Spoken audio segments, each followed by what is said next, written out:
The chromosome. Chromosomes are thread-like structures located inside the nucleus. Each chromosome is made of protein and a single molecule of deoxyribonucleic acid, DNA. Chromosomes are not visible in the cell's nucleus, not even under a microscope, when the cell is not dividing.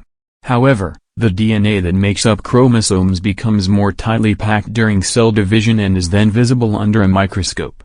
Most of what researchers know about chromosomes was learned by observing chromosomes during cell division.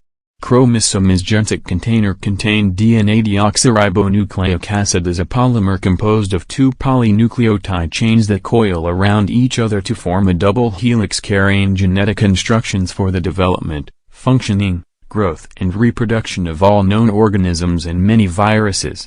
DNA and ribonucleic acid are nucleic acids.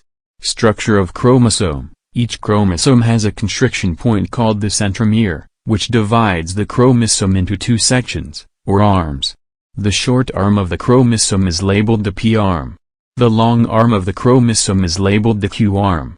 The location of the centromere on each chromosome gives the chromosome its characteristic shape, and can be used to help describe the location of specific genes. A telomere is a region of repetitive DNA sequences at the end of a chromosome. Telomeres protect the ends of chromosomes from becoming frayed or tangled. Each time a cell divides, the telomeres become slightly shorter.